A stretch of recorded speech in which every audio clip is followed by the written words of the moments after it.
حضرت عیسیٰ علیہ السلام آسمان پر۔ حضرت عیسیٰ علیہ السلام نے جب یہودیوں کے سامنے اپنی نبوت کا اعلان فرمایا تو چونکہ یہودی تورات میں پڑھ چکے تھے کہ حضرت عیسیٰ مسیح علیہ السلام ان کے دین کو منسوخ کر دیں گے، اس لیے یہودی آپ کے دشمن ہو گئے، یہاں تک کہ جب حضرت عیسیٰ علیہ السلام نے یہ محسوس فرما لیا کہ یہودی اپنے کفر پر اڑے رہیں گے اور وہ مجھے قتل کر دیں گے، تو ایک دن آپ علیہ السلام نے لوگوں کو مخاطب کر کے فرمایا کہ من انصاری الی اللہ، یعنی کون میرے مددگار ہوتے ہیں اللہ کے دین کی طرف۔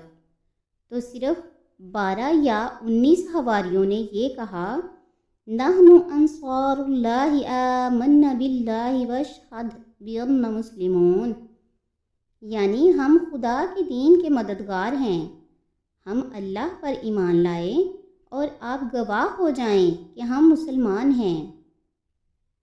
باقی تمام یہودی اپنے کفر پر جمے رہے، یہاں تک کہ جوش عداوت میں ان یہودیوں نے آپ کے قتل کا منصوبہ بنا لیا، اور ایک شخص کو یہودیوں نے جس کا نام تتیانوس تھا، آپ علیہ السلام کے مکان میں آپ کو قتل کر دینے کے لیے بھیجا۔ اتنے میں اچانک اللہ تبارک و تعالی نے حضرت جبرائیل علیہ السلام کو ایک بدلی کے ساتھ بھیجا، اور اس بدلی نے آپ علیہ السلام کو آسمان کی طرف اٹھا لیا۔ آپ کی والدہ ماجدہ جوش محبت میں آپ کے ساتھ چمٹ گئیں، تو آپ علیہ السلام نے فرمایا کہ اماں جان، اب قیامت کے دن ہماری اور آپ کی ملاقات ہوگی، اور بدلی نے آپ کو آسمان پر پہنچا دیا۔ یہ واقعہ بیت المقدس میں شب قدر کی مبارک رات میں وقوع پذیر ہوا۔ اس وقت آپ علیہ السلام کی عمر شریف بقول علامہ جلال الدین سیوطی علیہ رحمہ 33 برس کی تھی، اور بقول علامہ زرقانی شارح مواہب اس وقت آپ کی عمر شریف 120 برس کی تھی، اور حضرت علامہ جلال الدین سیوطی علیہ رحمہ نے بھی آخر میں اسی قول کی طرف رجوع فرمایا۔ تتیانوس جب بہت دیر مکان سے باہر نہیں نکلا تو یہودیوں نے مکان میں گھس کر دیکھا، تو اللہ تعالیٰ نے تتیانوس کو حضرت عیسیٰ علیہ السلام کی شکل کا بنا دیا۔ یہودیوں نے تتیانوس کو حضرت عیسیٰ علیہ السلام سمجھ کر قتل کر دیا۔ اس کے بعد تتیانوس جب بہت دیر مکان سے باہر نہیں نکلا تو یہودیوں نے مکان میں گھس کر دیکھا، تو اللہ تعالیٰ نے تتیانوس کو حضرت عیسیٰ علیہ السلام کی شکل کا بنا دیا۔ یہودیوں نے تتیانوس کو حضرت عیسیٰ علیہ السلام سمجھ کر قتل کر دیا۔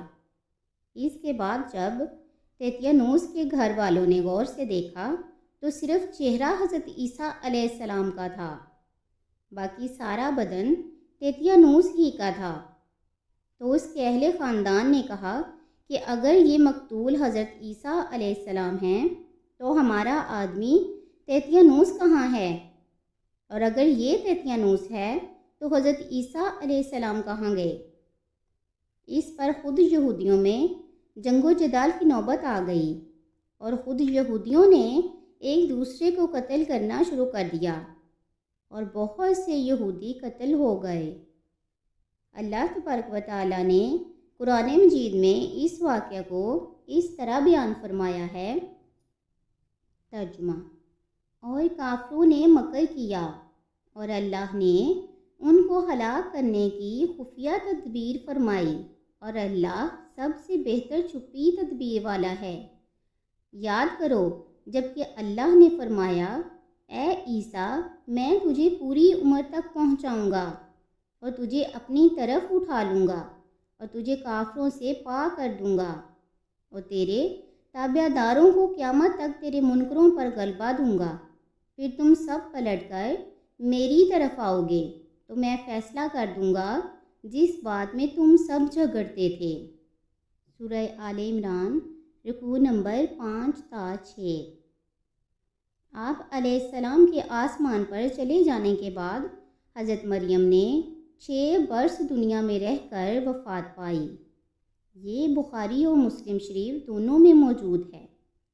روایت ہے کہ قرب قیامت کے وقت حضرت عیسیٰ علیہ السلام زمین پر اتریں گے اور نبی آخر الزمان صلی اللہ علیہ وآلہ وسلم کی شریعت پر عمل کریں گے اور دجال و خنزیر کو قتل فرمائیں گے اور صلیب کو توڑیں گے اور 7 برس تک دنیا میں عدل فرما کر وفات پائیں گے اور مدینہ منورہ میں گنبد خضرا کے اندر مدفون ہوں گے۔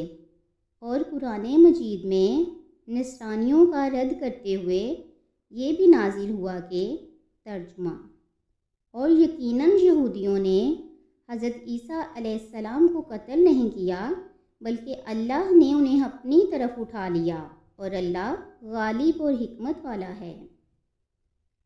سورہ نساء رکوع نمبر 22۔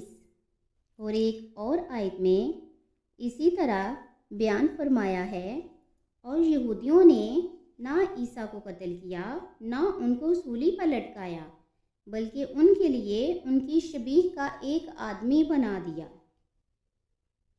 سورہ نساء رکوع نمبر 22۔ خلاصہ کلام یہ ہے کہ حضرت عیسیٰ علیہ السلام یہودیوں کے ہاتھ مقتول نہیں ہوئے بلکہ اللہ تبارک و تعالیٰ نے آپ علیہ السلام کو آسمانوں پر اٹھا لیا، کیونکہ قرآن مجید میں یہ صاف صاف مذکور ہے کہ حضرت عیسیٰ علیہ السلام نہ مقتول ہوئے اور نہ ہی سولی پر لٹکائے گئے۔